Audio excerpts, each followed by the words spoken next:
পরমেশ্বর বাবু অর্কদীপ। আমি ওখানে গেছি, সায়নকে ডাকছি, ও বলছে না আমি আসবো না, আমি এখানে ঠিকই আছি। যে আমি তারপরে অতটা খেয়াল করিনি যে ব্যানার্জি বলছে ওদের ঘরে ডুবে যাচ্ছে।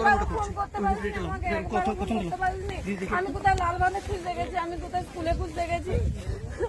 ওরা নামার পরে গার্জেনদের কিছু বলনি? আর ওরা ওদেরকে আমি বললাম যে গার্জেনকে ফোন করছি, সেই ফোন করতে যে সেই ওরা ডুবে গেছে। পাশাপাশি মানুষকে বললেও তো এখানে করা যেত। আমরা বলেছিলাম, ওরা বলছে যে আমরা যতক্ষণ না বডি দেখে যাবে আমরা নামবো না। আমরা কতবার বললাম, ওরা কেউ কিছু করলো না।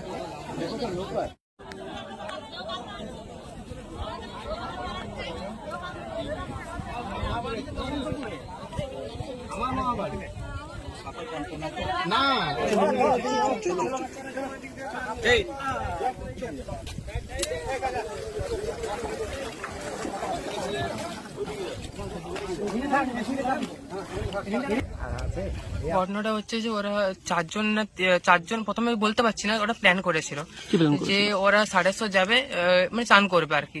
আমাদেরকে বলেছিল, আমরা কিছু মানে স্নান টান কিছু আমরা বলিনি, ঠিক আছে। তারপরে আমি যেহেতু হাফে ঘর চলে যাই, আমি হাফে ঘর চলে যাচ্ছিলাম, দিয়ে তারপর ওরা হাফ ক্লাস করে তারপর ওরা আগে বেরিয়ে গেছে। দিয়ে আমি ঠিক যাবো না বলেছিলাম, দিয়ে এসেছিল আমরা যখন ছিল, আমরা আনিনি আন্টি, সত্যি বলছি। তারপরে আমরা ওদেরকে খুঁজতে বলতে ওরা কখন বেরিয়েছিল ওরা আমরা ঠিক বলতে পারছি না। ওরা হয়তো ওরা বলতে কে ছিল, নামগুলো বল। নাম ছিল বলতে সায়ন চ্যাটার্জি, বাড়ি ছিন্নমস্তা। আর বল নামগুলো বল। অর্কদীপ দাস কৃষ্ণগঞ্জ, আর পরমেশ্বর মিশ্র মদন মোহনের বাড়ি। আর একজন ছিল দেবজিৎ দে। ও কি চারজন ঢুকে গেছে? না, একজন চলে গেছে, মানে আমাদেরকে দেখি একজন চলে গেছে। কটার সময় তোরা এসেছিল? আমরা এসছি আমার টাইম এসেছিলাম, ব্যানার্জি কোথায় এসেছিলাম, একটা ওরকম এসেছি। কোথা থেকে এসেছিল?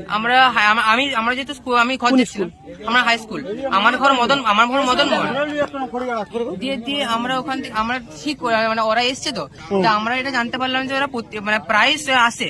তাহলে আমি কিছু প্রায় বলতে মানে স্কুল থেকে এভাবে চলে আসে? স্কুল যায় না? না, স্কুল যায় কিন্তু 1-2 পিরিয়ড করে ধরে চলে আসে, মানে সবাই চলে আসে আড্ডা মারতে? হ্যাঁ, চলে আসে। দিয়ে আমি যেহেতু আমি জানতাম বলে এদেরকে বলে দিয়েছি। দিয়ে আমরা যেহেতু ওরা প্রায় আসে বলে আমরা ভেবেছিলাম যে ওদের ফলো করবো, ভেবেছিলাম যে ওরা সত্যি যাচ্ছে না যায়নি। দিয়ে দেখছি ওরা এখানে এসছে। দিয়ে আমরা প্রথমে ভাবলাম ছবি তুলবো, তারা দেখছি ওখানে মাছ জলে আছে, এখানে খেয়েছি দেখছি। আমার নাম মনোজিৎ সরেন, বাড়ি রূপকথার কাছে। কোন স্কুলে পড়তো ওরা? আমরা হাই স্কুলে পড়ি। নাই। হ্যাঁ।